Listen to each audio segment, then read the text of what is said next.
You may not know much about Jehovah's Witnesses. Maybe all you know is that they go door to door dressed up in white shirts with ties, black pants, and carry book bags. However, this organization is much more complex, but Jehovah's Witnesses actually have a much shorter history than you may have thought. That was full of false prophecies from the start. The Jehovah's Witnesses was started by Charles Russell, who at the age of 17 was converted to agnosticism.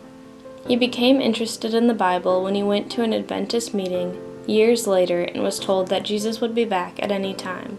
Russell was influenced by an Adventist preacher and chose to take the title pastor. In 1879, Russell initiated his own Bible study class, which grew to become the Watchtower Bible and Tract Society, the heart of the Jehovah's Witness. In 1879, he began printing the magazine The Watchtower to dictate all major doctrine to his followers. He preached that the time of the end had started in 1799 and explained that Christ would return in 1874. And when that did not occur, he said that Christ had returned invisibly. His major prediction was that the end of the world would be in 1914. Russell died in 1916 and was succeeded by Joseph R. Rutherford.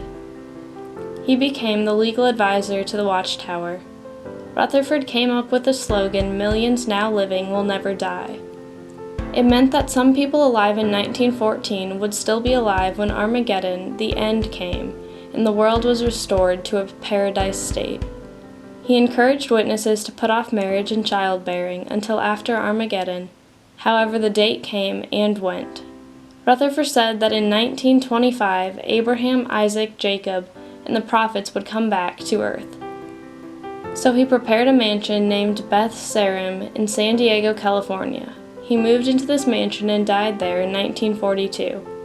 The Watchtower Society quietly sold the property to cover up another failed prophecy. Rutherford was succeeded by the vice president, Nathan Knorr, who was part of the movement since he was a teenager.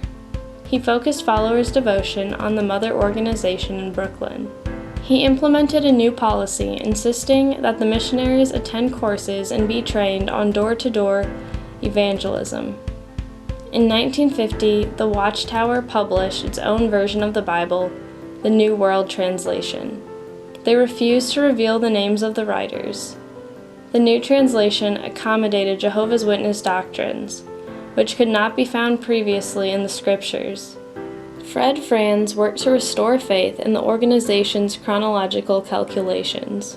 During the 1960s, the Society began saying that 1975 was the time for Armageddon and the end of the world. In 1974, many witnesses sold their homes and belongings and donated the money to the Society. They were paraded at Kingdom Halls. Knorr's new evangelical training program and Franz's prophecies produced rapid growth in Jehovah's Witnesses. They grew from 100,000 in 1941 to 5 million by 1975. Franz became president, and in the spring of 1980, things began to change because of the loss of members due to the false prophecies. Judicial committees were formed, and members who left the sect were seen as disloyal and ordered to be shunned. The explanation for the failure of the 1975 date was that former members were accused of starting the rumors. In 1985, baptism questions were changed. Witnesses must now prove they know Watchtower doctrine and law and devote themselves to the organization.